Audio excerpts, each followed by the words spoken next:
You know, more than 90% of people who experience a cardiac arrest outside of the hospital will not survive, in part because many don't receive CPR training or CPR help before professional help arrives. In a bid to save lives, the American Heart Association, the Louisville Fire Department, and Louisville Metro government have launched this new Hands on Lou campaign to teach people how easy it is to learn CPR and use an AED. Tracy Monks with the American Heart Association joins us alongside Captain Tamara Stewart with Louisville Fire Department, and they're here to tell us how easy it is. And it's great to have you both here on a Friday. An important message to begin with, but you're really letting us know how easy it is through this campaign. How did it all come about?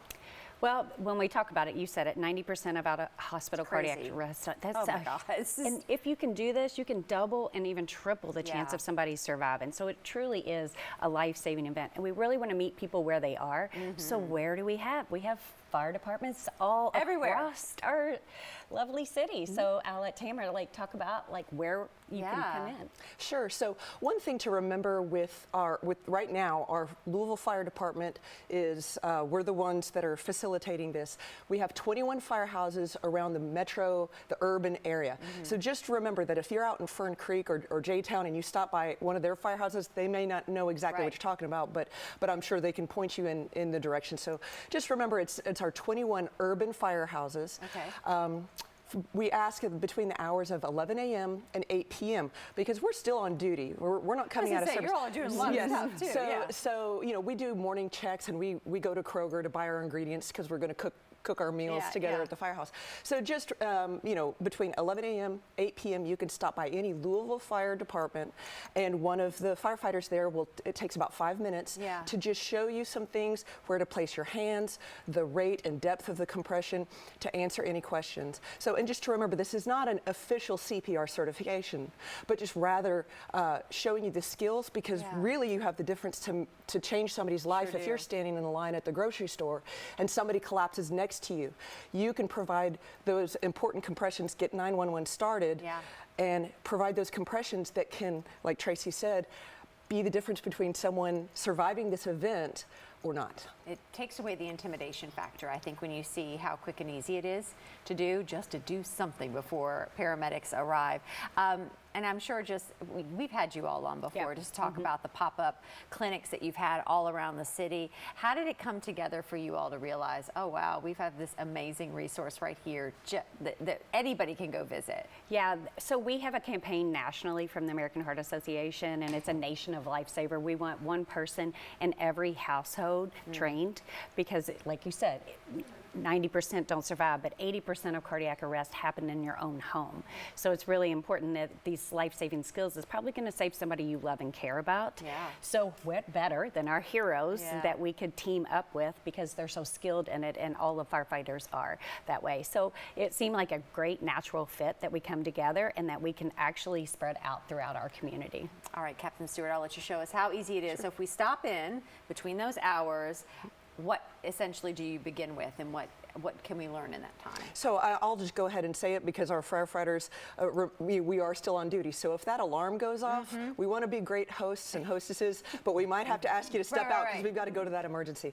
But so we will show you where you place your hands, the rate and depth of the compression, so the speed, right, the tempo that you're going to do these compressions, to make sure that they are the most effective. So you're essentially, this person's heart has stopped beating, so you're beating their heart for them to keep that blood pumping, to keep the brain and the heart and all of these other organs alive until 911 gets there. So we're going to tell you the first step is call 911, get first responders on the way.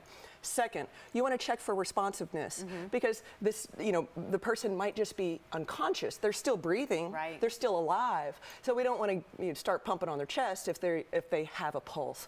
But if they're not answering me, then I want to start these compressions right away. So we brought one of our training mannequins, and so I can kind of show you. And you know, a lot of people might be a little hesitant to get involved. You know, we're a little bit worried about getting involved with a stranger, or will somebody, you know, file a lawsuit against me, or I don't know this person, I don't want to put my mouth on them. And I understand that, but this hands only is what we're talking about.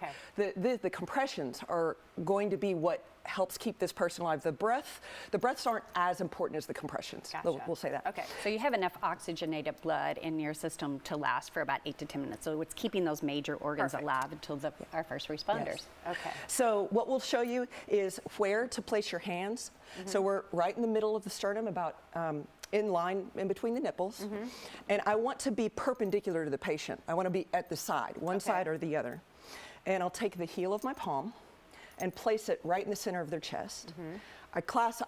Me personally, I clasp my fingers together, and I kind of sit up. So this isn't movie CPR or TV CPR, right? You'll see them bend their elbows. I'm going to keep my elbows straight. Okay. I've kind of tilted my body over this, so I've got a straight line over to my shoulders or over my hands. And as I perform my compressions, I have to go deep enough that it's making the efficient compressions. And when we talk about the rate, we often think of a couple of different songs. So one of my favorite is the Bee Gees' "Stayin' Alive," or "Ice Ice Baby" by Vanilla Ice. So you're just thinking about those songs or whatever that tempo, and You just keep doing it. and you just keep going. And CPR can be very exhausting. Yeah. But again, this is going to save this person's life potentially. Right. So keep going. If there's another bystander there near you, you can take turns, right? When you get fatigued, have that other person take over. But you might be there by yourself for a little bit. What if you're doing this and that person comes to?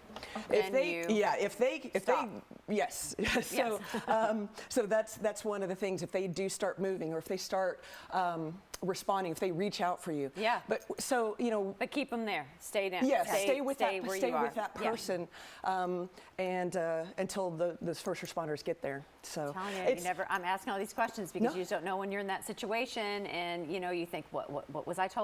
Yeah. Right, which I think is so great to stop by and have a small group of people, like it's a smaller setting. You don't Yes. feel as intimidated to say, show me that again, or to Right. ask questions. I think it's a really great idea. Right, and everyone will have the opportunity to try it practice out. on a mannequin, so you're getting that instant feedback from our firefighters on, again, hand placement, rate, Not and deep enough, depth, and yeah. right, and then just so you kind of get an idea, because the most important thing is, if it happens, I hope nobody ever needs to use this skill, but if it happens, you'll know what to do. And actually, one of my own personal doctors told me a number of months ago, she was playing tennis or something like that. Gentleman on the court next to her collapsed. Oh, no. She did CPR. He survived with 0 deficits. This man gets to go home and eat dinner with his family again. Yeah. So this really can save somebody's life. It absolutely can. Thank you so much for stopping by. Great information. Stop by your metro, the urban fire departments, and they can certainly show you how to do everything. For all the information on the campaign and the details of it, just go to heart.org.